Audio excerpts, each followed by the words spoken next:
Ba ba ba ba ba ba ba ba ba ba ba ba ba ba ba ba ba.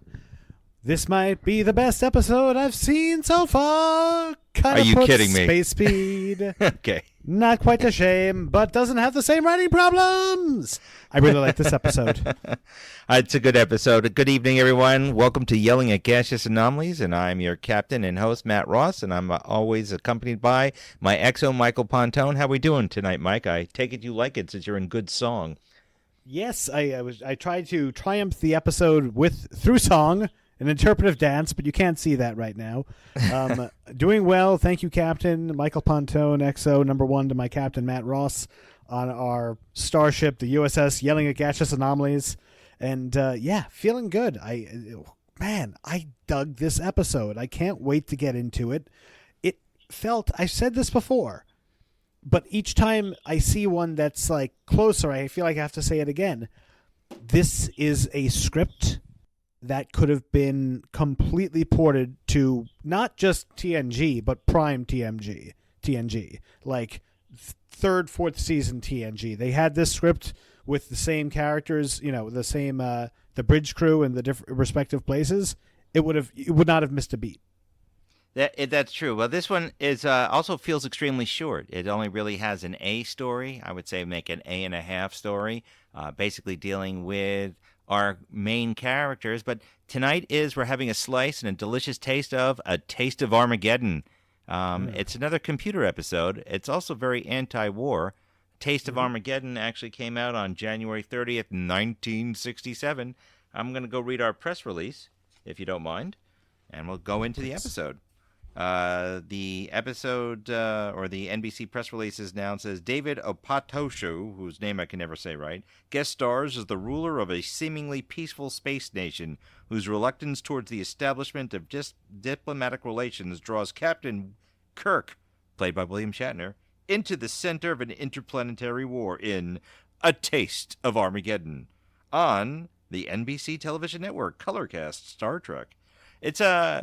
I like this episode a lot, and actually, just as a weird note, I had never seen this episode until about 10 years into my Star Trek life, I would say, or maybe more like into the 1980s. For some reason, it was never rebroadcast on New York's WPIX 11 that used to rebroadcast the show, and the only way I knew this episode was in this thing called a Star Trek photo novel, which is basically what they've done is they made books out of stills of every episode or a bunch of episodes of Star Trek. They're collector's items now. Yes, I have the complete set. No, small people are not allowed to touch them. But I have looked at them myself. But it's one of my favorite ones. In this photo novel, when I actually got it, I found it in a pharmacy, and I begged, "Mommy, can you get this for me?" And with a sigh, she said yes, and I ripped it to shreds. But I have, of course, a new one. Or the, quote, newer one of the classics. And it's a great story. I even like the way it even opens up. There's a whole tortured history behind it, just like everything else in Star Trek. This was written by a gentleman named Robert Hamner, but Gene Kuhn really pushed it. And it's also directed by our other favorite director, Joe Pevney. So it's very tight and very quick. And here I'm going to spoil this to you. It was shot on time. But, yes, still over budget. But getting to that, I like this story. It's kind of quick for 45 minutes. It gets right to it. They're on a diplomatic mission to meet this group in the NGC 321 Galactic Star Cluster. That's the new globular cluster, by the way, just in case you were curious what NGC stands for. That's a real thing. Oh. Yes. I had no idea. NGC 321 was also discovered in 1849, I believe. So it's, again, a real place. Is a mini Shame R7... they couldn't have come up with a sexier name than globular. You're talking about these beautiful celestial bodies. It's like, it's globular nebula. Yeah, they didn't say moist, so at least you'll take a look at it that way. But, it was... that's a real place. Is a mini R7 there? Well, we don't know yet, but obviously not. A mini R7, the Enterprise is on its way to try and do something. They contact a mini R7, and we meet our kind of an antagonist? Ambassador Fox, not like Commissioner Ferris, who just seems angry. Ambassador Fox. Dude, this guy's a jerk. You think? I don't know. He's right, though. He outranks Kirk in this situation, unlike Commissioner Ferris. Man, that's the thing I hated. I hated this guy's attitude, and this is the thing I've seen throughout Star Trek. Ambassadors and admirals tend to be kind of shitty. Am I allowed to say that word on here? Have we been cursing this entire time that we've been doing the podcast? You have. Okay, You have. excuse me. I'm Withdrawn, pure. Captain. I'm pure as the driven on snow. So, they are always kind of rotten and very self-centered and very career-oriented in a way that the captains and the commanders aren't. I have my orders, Captain, and now you have yours. You will proceed on course, achieve orbit status, and just leave the rest to me. You're well aware that my mission gives me the power of command. I now exercise it. You will proceed on course. That's a direct order. So I think that there's kind of this... and maybe it's like subtle anti-communist message, because obviously, if you look closely, I was thinking about this too. I was watching some Wrath of Khan today, and they use the word comrade at Spock's funeral. He's like, our fallen comrade. They use the word comrade a lot. So it's like, is that like a subtle implication? Like communism is good when you're a worker, but when you ascend to the top, you become venal and self-serving. well, this isn't really a political debate podcast, but I mean, communism has its own problems, especially with the Marxist ideology of the dictatorship of the proletariat. Anytime you have the word dictatorship, usually it ends badly. But in this situation and in Star Trek, Ambassador Fox is very career-driven and, yes, seems very angry at our intrepid crew. But he is there for a reason. What's really bizarre about, forgetting his large collar on his jacket with that big green circle, the thing I find bizarre is that he says we need to make a port in this on the star system, and to ignore the message from a Miniar saying stay away, or code 710, which, no, I don't know what all the codes are, but I know, fake fan. But they have to make a port there, which makes you want the port. Why does the Federation, which is also mentioned here, why does the Federation need a port in this one star system? We later find out in a couple of episodes why, but that's actually... Well, don't spoil. Well, I'm not going to tell you. It's not. No, it doesn't say why we need a port in a Miniar. I'm just telling you, you'll discover why. But this is basically height of Cold War in real life. So the United States, and you've got you've got the First World fighting the Second World. You've got the United States and its allies fighting the Soviet Union and its allies and its sphere of influence. So building ports everywhere. That's the idea, to try and contain the communist communist takeover of the planet. That was in real life. Also in real life is Vietnam. So war is weighing heavily on this episode. That's what this is really basically about.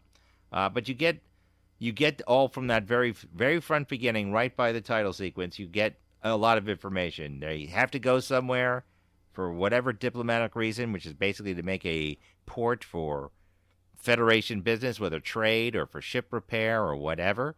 And Ambassador Fox is saying, we're going in, we're doing it, you got to go in. And Kirk's saying, well, peacefully or not, we're going in. And that's where we lead off. That's what I get from the beginning. In view of code 710, Captain, may I Yes, suggest... Mr. Spock. This is the captain. Condition yellow alert. Phaser crews stand by. Deflector shields up. We're going in, gentlemen. Peacefully, I hope, but peacefully or not, we're going in. It kind of shows you, like, again, the misconception that Kirk is some cowboy from Iowa. Just coming in guns blazing. No, Iowa, pardon me. He ain't no potato. He's really not. He's really by the book. And I was thinking about this. If this ambassador was copying this attitude with Picard, yeah, he would have gone along with it too, begrudgingly. With Sisko, I think Sisko might have been like, screw you, safety of my ship first. You can take a chill pill. Maybe I'll put you in the brig. Same with Janeway. Cisco probably backslap him, and Janeway probably just shoot him. But that's She'd be like, "Turn Ted around, Razor. sir." No. You know what Janeway would do? It would be like in No Country for Old Men. She's like, "Can you please just hold still for hold a this second?" for me. Like, put the bolt up to his head. Hold on. Okay. So also, new yeoman, Japanese yeoman, first non-white yeoman. Yeah, that's what's interesting is that she has two names in this, and like if you read the subtitles, it's Tamula, but they call her Tamara. So what is her name? She's actually for Rand. By the way, this, just like all the other Star Treks, had numerous rewrites. They didn't like the first script.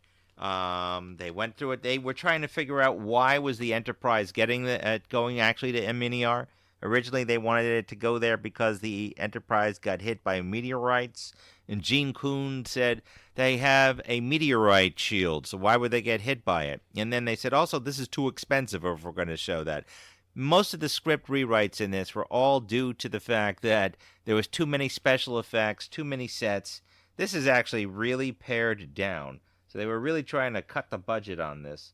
And if you couldn't already tell, you could see that they had a lot of the same, you'll excuse me as I'm flipping pieces of paper because that's just the way I roll. But they had redone a lot of the story to try and be as short as possible on their sets. They had basically a lot of corridors for when we get to the planet. But they also had some really cool things in this as well. Yeah, I couldn't see that at all. I actually thought that this was one of the better put together episodes that looked a lot more expensive. And I was actually, again, I'm watching the remastered version. When they get down there, the city looks beautiful. It's amazing. Like it must be a matte painting, obviously. Oh yes. It's a beautiful matte painting, but I had to tell you, it's not that different from when it was originally there. This one has moving trains and people, which are digital effects added in, but that matte painting is primarily the same. That matte painting is fabulous. It's got to be one of the better ones. They actually use this several times. This matte painting. It's really cool looking. You got with those triangular buildings, but if you actually maybe I'll be able to put it on the community page. If you actually see where they're standing, the only thing that's actually real is them by that wall with squares. But we also find out that the Aminiarians, or whatever they are more, in some ways, advanced than the Federation in some ways. Spock says that they've had space travel, but they've never left. I like the fact that our main female character, Maya 3, is Barbara Babcock. That's Trelane's mom's voice, but she's also in later Star Treks, and she's also more famous for her roles in Hill Street Blues, where she won an Emmy. This is her second Star Trek appearance. She's got, I think, 3 more, but as voices mainly. She's originally, the original story was going to have a love interest between Kirk and her, but that's obviously not here. I just want to start off the one thing you've got. If you haven't noticed, everything has a number. A Mini R7, Mia 3. We meet other characters, Anon 5, or SAR 5, etc. All of these people have numbers. It keeps making me think of Logan's Run. You ever think of Logan's Run? I've never seen Logan's Run. In Logan's Run, the main character's name is... Right. You never trust anyone over 30, so kill them. But Logan's Run, the characters have numbers in their name because they are in the belief of reincarnation. So I wondered if this was in some ways borrowed from that. But no, this was actually before Logan's Run in some ways. What besides that matte painting, what did you think once they finally got into the city, into the control room where we meet our antagonists? What did you think overall? I really loved it. I thought that it was, again, a charismatic antagonist. I could see where they were coming from. They reminded... God, this episode actually reminded me of so many different things in Star Trek tropes, but it also really... being a bad Star Trek, or maybe a good Star Trek, modern Star Trek fan, there was an episode of the Orville that this really reminded me of. How much of the Orville do you know? I've seen them all. So which one? The one where the planet takes the Zodiac super seriously. I vaguely remember that one. I'm sorry. I need No, to brush no, up no. on my Arville. It's cool. So basically, they're like, if there's a certain zodiac, if you're born under a certain sign, you're considered like dangerous, like a mass murderer. So when they're at a diplomatic dinner and everyone seems okay, and then suddenly someone's like, my birthday's next week, and they're like, what? You're what? You're born next week, and they flip out and throw them in prison. Yeah, I thought it was pretty cool. And okay, this is peak sci-fi writing innovation, and it really makes you kind of wonder about like the collective unconscious and what was happening at the time in America and in the world and in science fiction. Because Matt, the central premise of the episode, of course, that they run simulations with their mortal enemy, and that if they lose, they have to go and actually kill the people that would have been killed in an actual attack. And it's kind of like a cold, hot war, right? So they're not getting their cities destroyed, and they're not having to spend a bunch of resources on bombs and machines of war and everything, but they do have to take casualties. Activate the attack units, sir. Yes, Councilman. Launch immediate counterattack. Computers, Captain. They fight their war with computers. Totally. Yes, of course. And what do they say? They call it, it's being waged with mathematics. It's because they don't have the word yet for computer simulation. You know what I mean? Right. They don't have the word Yes. for AI. They don't have the word for video games. I told my wife the just what was going on in the episode, and she was like, "Oh, it's like Battleship." Like, yes, Yeah, it's like if there was a that's Navy. Yes, it's like if there was a Navy, a U.S. Navy, and a Russian Navy. Admiral, and they're playing a game of Battleship, and if they lose a battleship, they have to lock all the soldiers in and then sink it and kill them. It's brutal. I can't believe it. Your wife had the same idea I had. Are you sure that you're not using your Vulcanian psychic powers on me, Mike? Are you sure you're not secretly my wife? I haven't seen you guys in the same place at the same time. Actually, you did last week, Yes, that's but true. yes. Wait a minute. Wait, was that her or was that the robot? Never mind. Yeah, so I was actually also thinking Battleship. I was also thinking more modern is Bitcoin. You know, you're dealing with mathematical calculations to generate money somehow, which I still don't really understand, except that that tries to figure out mathematically how certain decimal points are, and through a mathematical equation it generates a coin, therefore it's mined something. It's a little ridiculous in thinking, but here you've got their war. Aminiar and its closest neighbor Vendikar have been fighting each other for over 500 years, and they said, let's use computers, and then we'll try and solve it that way. There's actually numerous science fiction stories are about this. There's one where, like, two sides finally realize that the only way they can beat each other is not to use computers, but to manually figure out the math on how to launch missiles. And it's like, wow, that's a genius move, because there are inherent mistakes in human calculation. Yes. This one, though, is bizarre. I also like the way Maya 3 is like hiding the fact that, well, what makes everything, what are they attacking you with? Fusion bombs. They explode over the city. And I do like the fact that Kirk checks with the ship, and Scotty, who's in charge, which is actually a repeating theme going on, because his stock was rising in the Star Trek universe. He's also Lieutenant Commander for the first time. That aside, they can't see anything. I do like the thing that I find funny is he goes, Spock, do you hear anything? And I always wonder, is that a subtle dig on his ears or what? But, no, you don't hear any explosions while the city's under attack. And you see the computers in the background are figuring out stuff and lights going off. It is exactly like Battleship. Exactly. Yes. Your wife is right.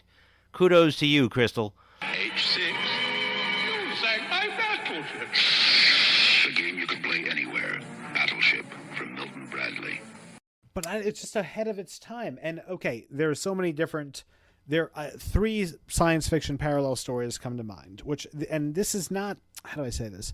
I've accused Star Trek writers at other times, like in Return of the Archons, of seemingly wholesale plagiarism. You know, Return of the Archons was way too similar to the Twilight Zone episode, The Old Man in the Cave, for my liking. This is Disagree. not... I know, disagree all you want. This is not but there are parallels to existing good sci-fi. So, one, the concept of governments that are essentially waging war as part of, because I got the sense that they were waging war, but that the elites were never in any danger. So this kind of like waging wars that are never meant to be to end, and it's never going to touch the elites. It really reminded me of 1984, which, spoilers, when you get to a certain time in that novel, it's revealed that the ever eternal war between Oceania, East Asia, and Eurasia is little more than just a way for each an understanding that each world power wants to make sure their resources are used up, so that way the proletariat doesn't get more empowered and eventually overthrow them. It also reminds me a lot of the concept of AI waging war. Matt, have you read one of the most amazing short stories ever made, I Have No Mouth and I Must Scream? Now, I know I have to read it. You keep talking about it, but I do know what that's about. Spoiler on that, I have read the wiki on it, but I actually have it in my list of things to do for this summer. It is strange because it's a short story, Matt. Reading the wiki is not much shorter than, not saving you much more time than just reading the story. Well, it was 3 sentences. No, Okay. I'm going to go read it. I plan to. This one is just this is also was not only a statement anti-war, but this was also addressing things that you would have to know about that The Vietnam War. were new concepts. Besides the Vietnam War, there was also talk of something called neutron weapons, where they're known as real estate bombs, where they kill the people by a neutron burst but keep the property. Allegedly, no one has that as a weapon, especially not the United States or several other countries. So a neutron bomb is essentially just radiation, right? That's correct. Just it's no radiation. shockwave. No shock. Well, it's a minor shockwave because all atomic weapons or nuclear weapons require conventional weapons to go off, but it's not the same thing. So, there was that. There's also some other things, like they're saying you expect like 250,000 people just to march to their death to go into disintegration devices when Vendikar says these people are dead. Well, they have a high sense of duty. And Kirk says, how could you do this? He goes, well, if I don't do it, then everyone else won't do it and the system will fall apart. That was actually a comment about those who were dodging the draft and selective service. And there was so this was talking about both sides of an argument on war. One that was like, well, we have a duty as a citizen to support our government. Well, on the other hand, we have a duty to raise a sort of a sense of revolution, to call out our leaders and so forth. That's one of the nice things of Star Trek. It doesn't tell you how to think or what to think. It just tells you there is two ideas out there, and it makes you think. And that's the great thing about Star Trek, especially these earlier ones, as opposed to some of the newer stuff. And I will not mention Crying Trek. I mean, Star Trek Discovery. I have to let it go. The series is finally finished. Thank finally, the dude. Lord. By the way, the matte painting of the city is by an artist named Albert Whitlock. It's really cool. Well, good job, Go Albert. So, a couple of different quick notes I have. Funny hats, but I still think that the costume design is pretty good. I would have liked them to be something not just humans. I mean, these people are supposed to be aliens, but they look exactly human. But all right, they haven't gotten to the forehead prosthetic stage of Star Trek yet. That's Voyager. Well, I mean, that's all of them. I really, really dug. Again, man, Spock is just such a well done character, right? When he says he completely nails how a Vulcan thinks, right? And it's like Mike Stolkasa has talked about this a lot, that it's not you have no emotions like Data, nor is it that you're some cold sadist, not sadist, but nor are you like someone who has no emotions. You're a person in a society who is choosing as a philosophy to not have an emotional response, to use logic above emotion. But that doesn't mean that it changes the way that you feel. So when he says, I understand your logic. And the guy is like, so you agree? And he's like, no, I do not agree. And I would never do this just because I understand you. And it strikes me a really, really beautiful moment from Star Trek IV when Spock, newly reborn, is with his mother. And she says, the computer knows you're half human. And she knows that it knows that logic is the beginning of wisdom, not the end. Right?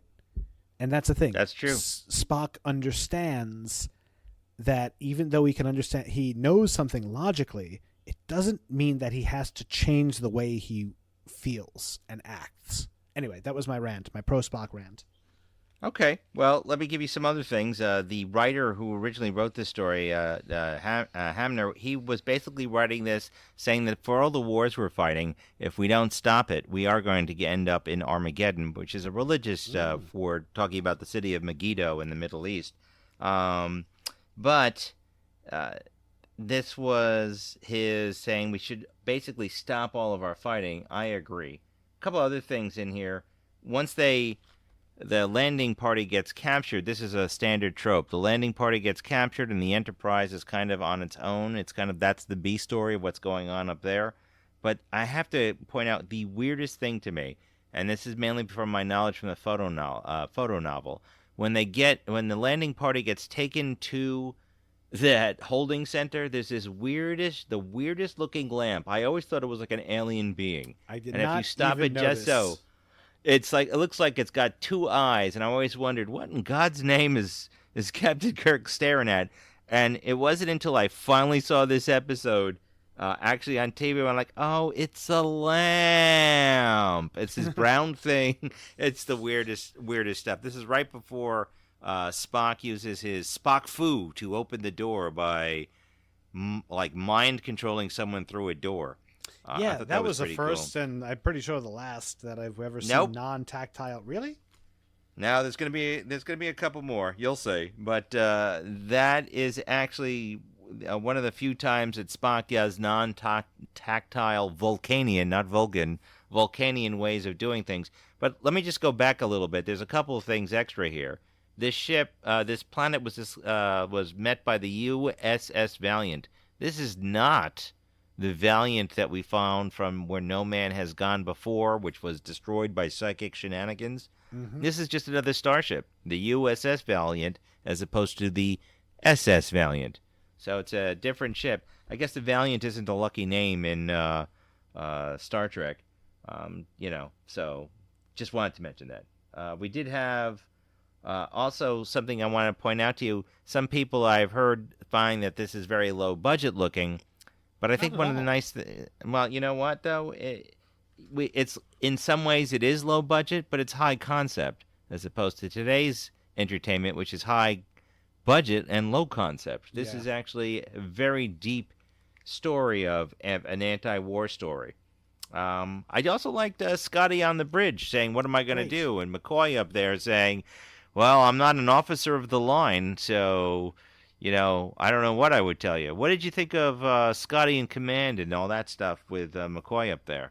I thought he was fantastic. It was a lot of fun to see him in a command role. He was very fair as a bridge officer and very focused, and I love that he's able to do what Kirk isn't when he tells the ambassador, go suck an egg. I'm not going to do what you're telling me to. You will, of course, immediately resume a peaceful status.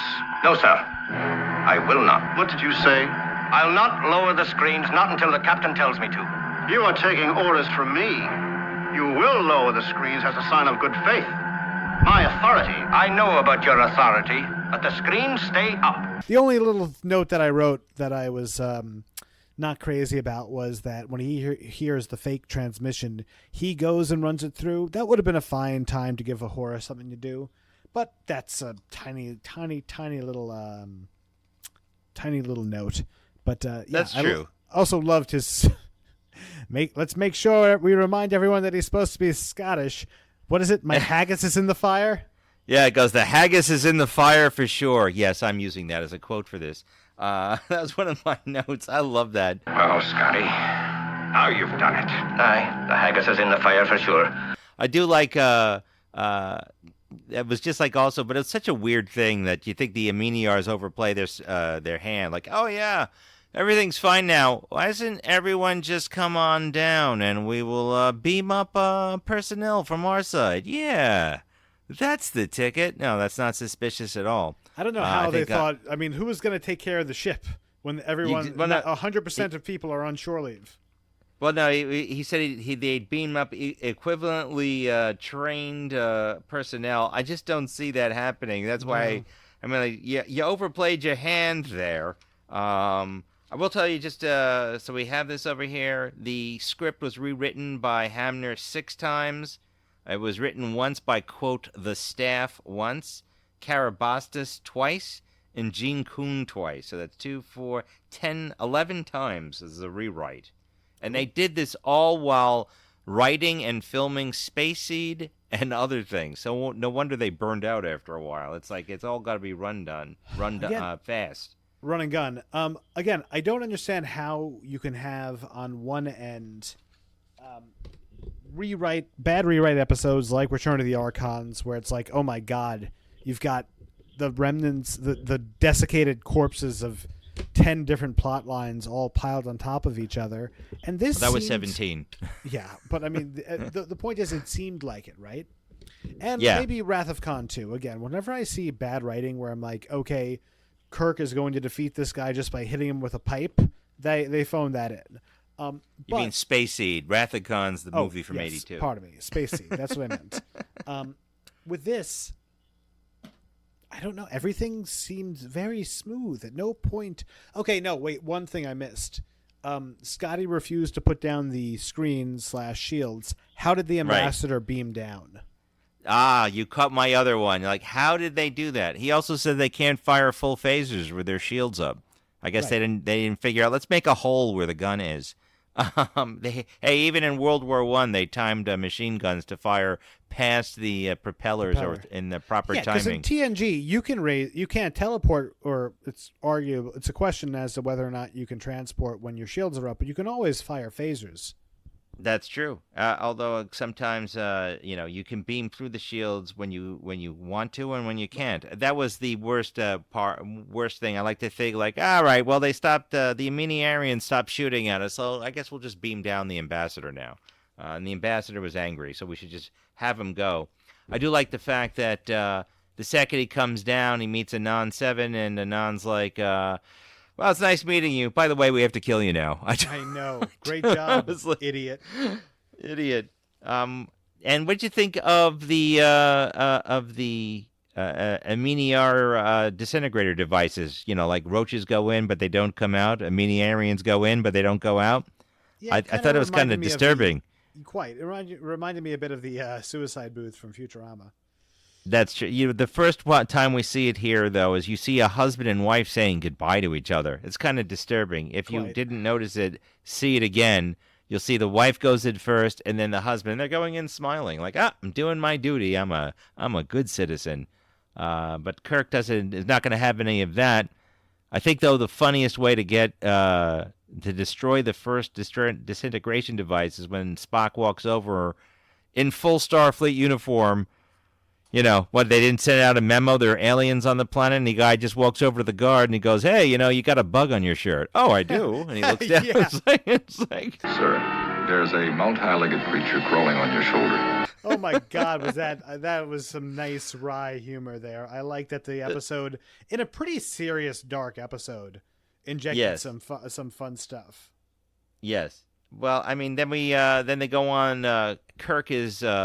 and their crew are trying to destroy everything, but Kirk eventually gets into Anon's private quarters. That's actually a very creepy scene. Is like, Kirk walks in behind him, but the guy knows he's there. Yeah, that's a little disturbing. And he goes, "You want a drink?" And they have their debate on their philosophies, where Anon says we've taken away where we could keep our society where it survives, but the people die. We're just like each other. You are a killer first, just like we are, and a builder second. And Kirk points out we're a little bit less cold-blooded than you. And he also points out that they actually do fight war for real. But of course, Different though. It doesn't. That's okay. Here's the thing. That's such bull crap, man, and I can't stand this guy, a sniveling jerk. And I really hate these people. I mean, they're good villains in the to the extent that I really want Kirk and Spock to kill these people and give them their comeuppance because they're not fun. They're not like Khan, which I was saying last week, where a good villain is someone that you think, well, you might be right. You know, you might actually make our society much better if you're ruling. These people are jerks, and they're putting down the little guy because they know that they are not going to be affected by it. You know what? Okay, that's the other thing. Last extra sci-fi reference. Dune. How familiar are you with the books? Well, I've read the first one, and I've seen the movies, so I've read the first books. But I do know about the second one with the Children of Dune, and then you've got Dune Messiah. No, Dune Messiah was the second one. Oh, the second one, okay. Then I know Children of Dune, and then I know there's also Chapter House and all that stuff. But what specifically? So in Dune, there are a bunch of laws and rules, and there's something called the War of Assassins, which is like the opposite of what this society in Taste of Armageddon is doing. Basically, it's like, okay, House Atreides, House Harkonnen, you guys hate each other and you want to fight.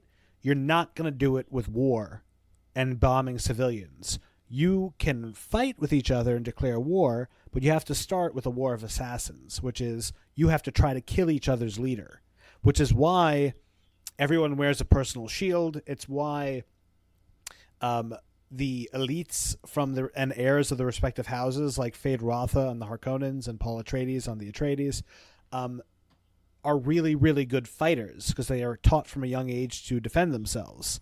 So it's like the opposite, where instead of killing millions of people, we're going to be able to just kill one, and then the war will be over. As opposed to this, which is like the opposite. It's like, well, kill millions of people, just make sure our cities are not destroyed and that there's no danger to our generals. Hate them. Our civilization lives. The people die, but our culture goes on. Well, that's the thing that Kirk points out. You know, war is destructive, and it has the loss of people. And even Anon notices it. You know, he says, well, the society will die. We'll lose art. We'll lose our culture. We'll lose health and well-being. There'll be disease and starvation. And Kirk's going like, yeah, that's why you don't fight them. You've made it too clean, he points out. This is after Kirk gets captured and taken to the control room of the Miniarians. I do think it's pretty funny is that Kirk is expecting he could take out the two guards in the hallway. He gets his butt kicked. But eventually... No, he takes them out. He just gets overwhelmed. He gets outnumbered. He does. It's only two in the hallway, but at the I like it where he literally like takes on 5 of them in the control room. That's actually pretty cool, where he's able to basically jump into them, knock them all out. It's good to know that security sucks on everywhere else, including besides the Enterprise. But I do thought that was pretty cool. And this was all Bill Shatner doing this, you could tell. And it was all Bill Shatner. I do like the fact that Anon says to him, you know, why are you doing this, exposing us to war? And Kirk throws it right back to him and says, I'm a barbarian, remember? Those 500 people of yours more important than the hundreds of millions of innocent people on the Minyar and Vendikar? What kind of monster are you? I'm a barbarian. You said it yourself. You know, he's saying, like, you called me that yourself. And he goes, I was only talking, like, you know, in general terms. Yeah, no. But basically what Kirk has figured out is that in order to force the war to stop is to have the threat of real war. Again, he even says it, you've made war neat and clean and easy. And that's what's actually happening here. It's actually quite disgusting when you think about it. It's like no effort for them. They don't care. And the elites here do get killed. In fact, Anon's wife got killed in the last attack prior to this one. Yeah. So it's like, bye, honey. See you later. By the way, can you pick up the laundry before you go? I don't know. Maybe he just rigged that. I don't know. I never got the sense that any of these people were actually frightened. They've become numb to it. They just don't care anymore. I think that's really what it comes down to. It's a little disturbing. But I do like the fact that also the yeoman also gets a little bit of an action, sort of. This is the only time we see this yeoman where Which, by the way, here's a surprise. It was supposed to be Yeoman Rand, but the writer said, yeah, get her out. Put someone else in there. Seriously. They really did not like Grace Lee Whitney. I do like the fact that Spock says to her, this is a killing situation. Make sure she doesn't immolate herself. Yeoman Tamara, you stay here and prevent this young lady from immolating herself. Knock her down and sit on her if necessary. This is a killing situation. Do what you must to protect yourself. Clear? Yes, sir. But yet there's nothing there that's a flame, so I'm wondering if that's the Vietnam allegory there. But she just stands over her. It's like, do what you have to do to make sure that Maya 3 doesn't leave. I thought that was cool. And Spock discovering that Kirk doesn't need help, but Kirk says, yeah, no, I really do need help. But what'd you think of General Order 24? That's the second code. We have Code 710, which just comes out of the sky, and General Order 24. What'd you think of that one? To just bomb the crap out of the Eminarians, or Mini-Arians, whatever. I like that they train for 1,000 different contingencies, and I like that, they're, what do you want to call them? Warriors, that they're martial, that they are science and explorers, but at the same time, they understand that they're in a dangerous place. You know what I mean? That they're going out into the universe and that they're going to have to deal with 1,000 different things. And some of this might just be saying, hey, that's it. We're done here. Bomb us, That's bomb true. everyone. They're too much of a threat. So, yeah, That's I true. thought it was good. And again, it shows you that it's being written by people who probably had some life experience with war, right? That's true. Yep. And it was going on in real life at that time. It was Vietnam. Everyone was touched by it. I mean, my dad was actually not selected for the draft. But if he had gone, who knows if I would have even been here? Who knows? It's pretty scary. But anyway, at this time, then we find out, they just basically destroy the computers and stop the war, essentially, by destroying the way of communication to Ventikar, their evil neighbor. We don't even know, by the way, what they're actually fighting over. They're just fighting because they're fighting.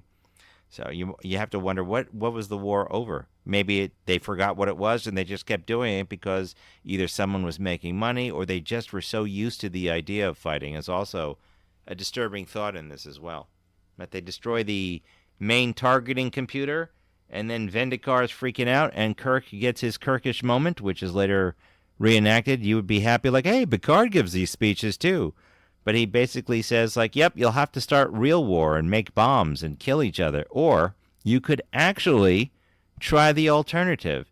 Say, we're all killers. We all know that. Anan says, but we've admitted it to ourselves that we're all killers. And then Kirk says, yes, but you can always just say today, or I will not kill today. I will not be destructive.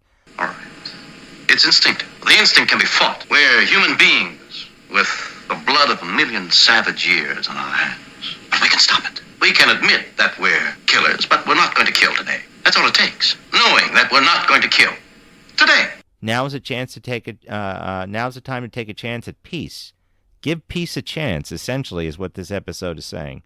And that's where we leave off. Well, yeah, and it's also acknowledging, again, in the backdrop, like you said, of Vietnam, where it's just saying, hey, you know what, if these politicians on both sides had to be down in the jungle, getting napalmed, getting booby-trapped, falling into bamboo shoots, they'd be a lot less interested in fighting a war of essentially, what? Ideology. People are being tortured for a war of ideology, which is insane when you think of it. And when you think of what the wars that came before, World War II, where it was such an obvious, negative threat. Anyway, we're getting pretty far afield from Star Trek.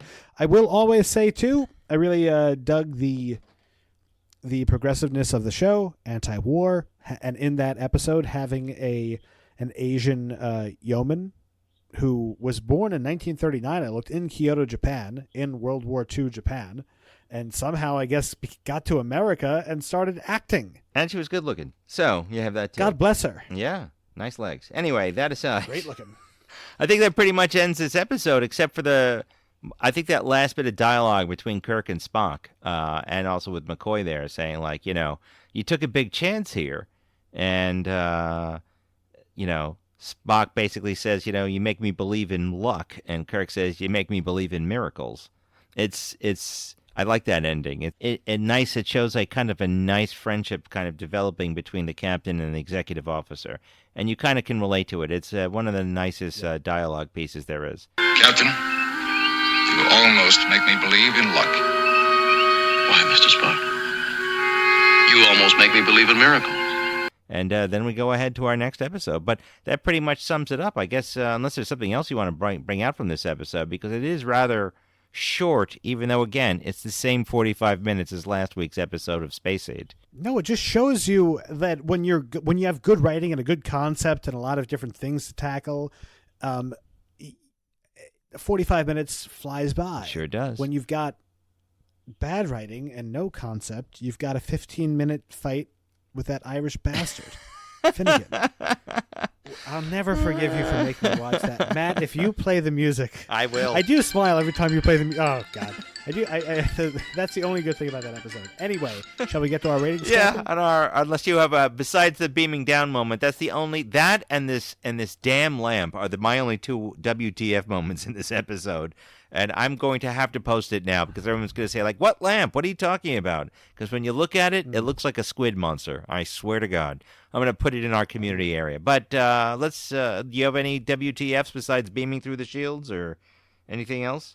No. All right. That's it. I mean, echoes of future Trek in more ways than I can tell. I mean, everything. Again, it could have been a TNG episode. This repeated pattern of coming to a place that is thinking differently and incorrectly. You see that in the TNG when there's in 1,000 different ones. The one that comes immediately to mind is when there's the planet where if you're over the age of 60, you get killed, and Deanna Troy's mom falls in love with a guy who's about to get executed. But I mean, again, that's one in a billion, in a million different examples. Is it Too Short a Season or something? I think that one. Yes. No, Half-Life. Half-Life. That's it. Life, Too Short a Season, though, like is. Never mind. Go. All right. Well then, Matt. Yes. I'm gonna surprise you here, I think. All right. Well, let's go giving this on our very, very unscientific 1 to 10 scale. Mike, what are you going to give A Taste of Armageddon? Is it tasty for you, and what are you going to give it? It's a binary rating. Oh my goodness! 1010. Wow, you're a binary. 10 out of 10. You're giving it a 10 out of 10? Wow. I loved it. Everything. I love the humor that was in there. I love the action. I love the premise. The premise was ahead of its own time. It's like, I mean, okay, this sounds ridiculous, but it's like Da Vinci sketching out a flying machine, and he's like, it's possible, but I can't figure out how it's possible, right? Mm-hmm. It's them saying there are things that will be able to do this, but I can't say in words what it is, but they can see it. Wait, hold on. I'm burying the lead. Who was the main writer on this? Was this Roddenberry? No, I just told you his name is Haimner. That's his name. Haimner and Gene L. Kuhn, actually, the ones who got the credit for it. Kuhn. And it's not Roddenberry at all. Roddenberry has no touching of this episode. So go suck an egg, Roddenberry. This is what happens when you hire better people than yourself. You get a better episode. That's right. That's 10 out of 10. Oh, wow. Thank you for showing it to me, Captain. Well, I'm going to go with a 9.5 to 10. So I guess I should round it up to 10. I really love this episode, and it's not just because I had the photo novel from the pharmacy. Thanks, Mom. It was it's a really great episode. It makes you think. It makes you wonder about things. You get to see stuff. Now we can actually put our own modern spin on it with computers and knowing about simulations.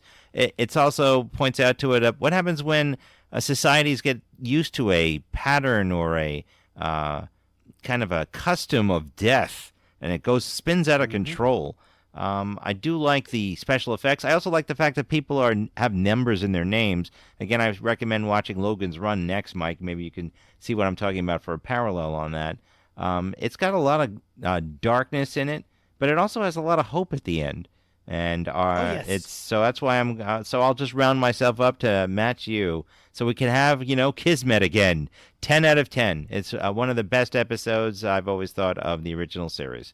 2 weeks in a row, similar. We're on the same page. I'm happy to see that. Well, that's really good. So I will tell you what's coming up next. But first, let me just tell you how much do you think this cost, if you had to guess? Because, they all run around the same. All right, let me just think about this here. A lot of good sets, a lot of good costumes, great matte painting, mostly interiors, not many space shots. $190,000. Not close. $198,486 in 1966, which translates as to $1,895,323,000.73. So they were a little bit over Worth budget. every penny. Yes, it was. I will tell you, though, it doesn't have that many sets. It just looks like it has a lot of sets. Matt Jeffries made as many sets as possible. You'll see in this episode there were 2 disintegration chambers destroyed. It's actually the same one, just shot at different angles because they can only destroy so much stuff. They were doing the best that they can with the woodworking and electrics there, but I thought they did a fantastic job. You believed everything there. Even the computers, which, are used from different things, they look like something that a society would use just to do mathematical calculations to launch an attack, a theoretical attack or an actual attack against their nearest neighbor. I thought that's why, again, I'm for our high ratings. It's one of the better things, that matte painting, though, they will use again. And also something else that you may not realize because you're just used to it, Majel Barrett is the computer again. I think that's actually pretty cool. Of course. And I do hate the computer's voice in this, but yes. Yeah, it's fine. I got that. But that pretty much wraps up this. Our next episode, however, is called This Side of Paradise. That's I'm dying to hear what you're going to say on that one. This Side of Paradise, it's, we'll just have to wait and see. So, as always, friends of Yelling at Gaseous Anomalies, don't forget to like, share, and subscribe. Don't forget our TeePublic t-shirt store. And as always, live long and prosper. What do you have to say about that, Mike? Live long and prosper, Captain. This is a joy as always. I love our little time together. Looking back at TOS, it's been a fun journey so far. And listen, so far we had Space Seed, very good. Taste of Armageddon. I hated Return of the Archons. So let's see if we can do a hat trick, and maybe next week is pretty good. Well, we'll find out. Landru will forgive you, however, maybe. Anyway, everyone, we'll see you next time, and see you out there.